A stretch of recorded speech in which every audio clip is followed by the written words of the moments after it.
Hello student, मैं सौरभ कुमार श्रीवास्तव आप सभी का स्वागत करता हूँ। आज हम लोग क्लास 12 की केमिस्ट्री चैप्टर 2 सॉल्यूशन जो पढ़ रहे थे उसे कंटिन्यू करते हुए आज हम पढ़ेंगे अनुसंख्य गुणधर्म। इससे पहले हमने रॉड का नियम पढ़ा था, उसके बाद हमने जाना था कि वाष्प दाब किसे कहते हैं, वाष्प दाब का अवनमन पढ़ा था। ठीक है, अब हम पढ़ेंगे अनुसंख्य गुणधर्म। अनुसंख्य गुणधर्म जो होता है वो ठोस प्लस द्रव के विलयन पे कार्य करता है। ठीक है, पहला नियम यही है कि अनुसंख्य गुणधर्म जो है वो ठोस प्लस द्रव्य के विलयन पे कार्य करता है। अब हम अगर इसके बारे में अध्ययन करें, हम क्या जानते हैं? अनुसंख्य गुणधर्म किसे कहते हैं हम ये जानते हैं। वे सभी गुणधर्म यानी कि जितने प्रकार के गुणधर्म होते हैं वे सभी गुणधर्म जो विलयन में उपस्थित वे सभी गुणधर्म जो विलयन में उपस्थित कुल कणों की संख्या विलयन में उपस्थित कुल कणों की संख्या कुल कणों की संख्या तथा विलय के कणों की संख्या विलय की कणों की संख्या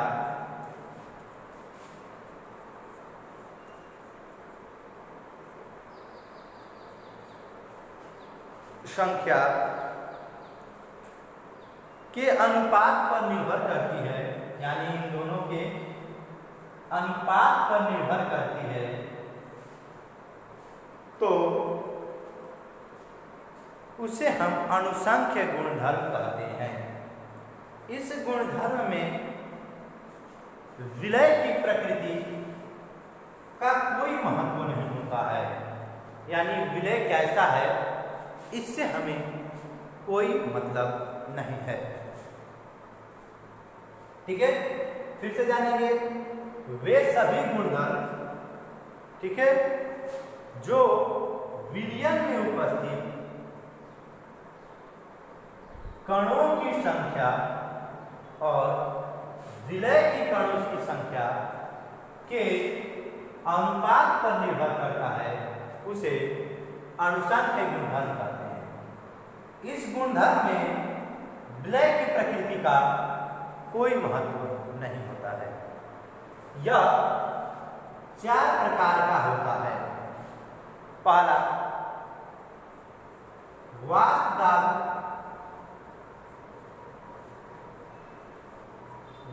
दाब में आपेक्षिक अवनमन।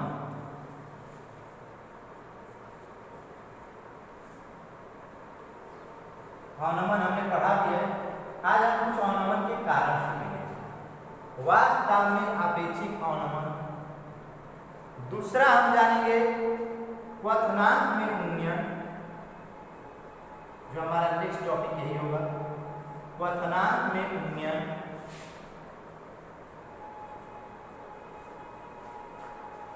तीसरा टॉपिक हम इसमें के अंतर्गत अध्ययन करेंगे हिमांक में अवनमन।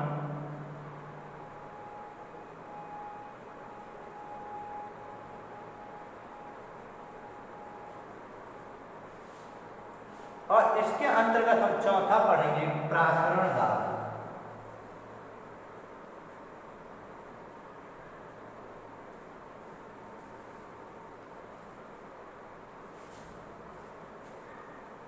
इन चारों के बारे में हम एक एक करके अध्ययन करेंगे, जिसमें से हमने वाष्प दाब में आपेक्षिक अवनमन को पढ़ा है। आज हम इसके बारे में अध्ययन करेंगे। तो आज हम सिर्फ जानेंगे अवनमन का कारण। तो हेडिंग रहेगा हमारा अवनमन का कारण, यानी कि अवनमन होने के क्या क्या कारण है, यानी किस कारण अवनमन होता है।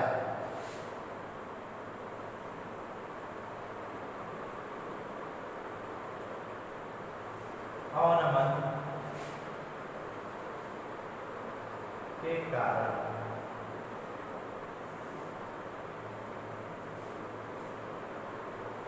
विलयन के सतह पर, यानी कोई विलयन है उसकी सतह पर, विलयन के सतह पर विलय तथा विलायक, विलयन की सतह पर विलय तथा विलायक दोनों के अणु उपस्थित रहते हैं। अर्थात अगर कोई विलयन है तो उसकी सतह पर विलय के भी कण होंगे और विलायक के भी कण होंगे। वही कह रहा है कि विलयन की सतह पर विलय और विलायक दोनों के कण उपस्थित रहते हैं। अतः सतह जो होता है वह विलायकों द्वारा घिरा रहता है, यानी सतह में सबसे अधिक क्वांटिटी किसकी होती है? विलायक की। अतः वह विलायकों द्वारा घिरा रहता है, क्योंकि विलय या विलयन में सब अधिक मात्रा किसकी होती है? विलायक की होती है।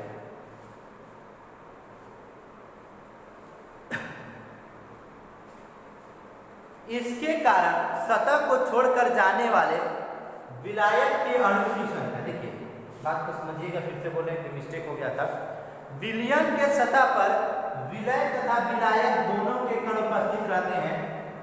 विलय के कण अणुओं द्वारा घिरा हुआ भाग कम रह जाता है, यानी विलायक के कण के अणुओं द्वारा घेरा हुआ भाग सतह पर बहुत कम बच जाता है, क्योंकि वह तो आधा विलय को घेरा रहता है। इसके कारण सतह को छोड़कर विलायक के जो अणु होते हैं वह सतह को छोड़कर अपनी स्थान में घट जाता है। उनकी सतह को छोड़ने के कारण विलायकों के अणु का स्थान या मान क्या कर सकते हो? कम हो जाता है। अतः विलायक का वाष्प दाब भी कम हो जाता है। यानी कि जब विलायक का वाष्प दाब कम हो जाता है तो परिणाम स्वरूप दिए गए विलयन में वाष्प दाब शुद्ध विलायक के वाष्प दाब से कम हो जाता है, जिसे ही कहते हैं अवनमन का कारण।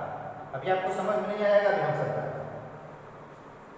कह रहा है कि विलयन की सतह पर विलय और विलायक दोनों के कण मौजूद होते हैं।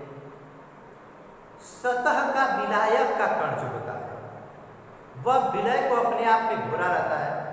अब जब वो अपने आप में घोला रहता है विलय को, तो इसके कारण सतह पर विलायक के कण बहुत ही कम होते हैं। अब सतह पर अगर हम चीनी और पानी को घोले तो आपका नमक या चीनी का जो घोल टुकड़ा होगा, अणु होंगे, वो सतह पर बैठे रहेंगे। पानी तो पूरा घोला रहेगा सबको, तो वही कारण है उसके विलायक के अणु क्या होते हैं? भाग कम रह जाता है। इसके कारण जो विलायक को छोड़कर जाने वाले, विलयन को छोड़कर जाने वाले विलायक अणु की संख्या भी क्या हो जाती है? घट जाती है। ठीक है, तो अब घटेगी तो विलायक का वाष्प दाब भी क्या होगा? कम हो जाएगा। इस कारण से इसका वाष्प दाब क्या होगा? कम हो जाएगा। ठीक है, अब जब वाष्प दाब जो होता है वो भी घट जाता है, तो इसके परिणाम स्वरूप ताप पर विलयन का वाष्प दाब शुद्ध विलायक के वाष्प दाब से कम हो जाता है। ठीक है, तो इसे ही कहते हैं अवनमन का कारण, यानी घटने का कारण। जैसे अगर हम इस लिखें तो विलायक की वाष्प दाब में कमी विलयन में उपस्थित अवाष्पशील विलय की मात्रा पर निर्भर करती है, ना कि उसकी प्रवृत्ति पर। अगर विलय के कण अवाष्पशील है तो वह पानी में घुलेंगे नहीं, और जिसके कारण वो सतह पर अधिक मात्रा में रहेंगे। तो हम मानते हैं कि मान लेते हैं कि माना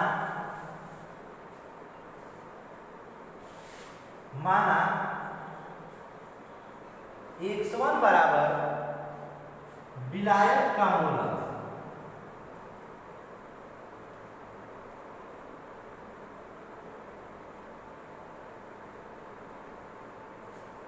ठीक है, x2 बराबर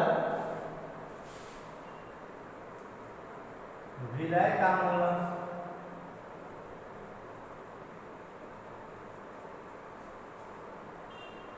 अब P1 बराबर विलयन का वाष्प दाब,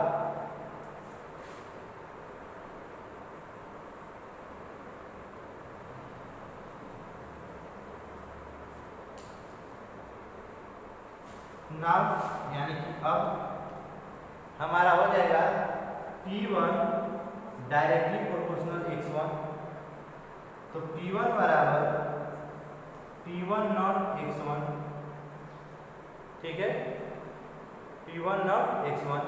अब हम क्या करेंगे? दोनों तरफ P1 नॉट का घटाने पर P1 नॉट घटाने पर, तो दोनों तरफ जब हम P1 नॉट को घटाएंगे तो इस साइड लिखते हैं तो क्या हो जाएगा, P1 minus P1 naught minus P1, P1 से घटाने पर, P1 से P1 नॉट से घटाने पर, तो P1 naught minus P1 is equal to P1 not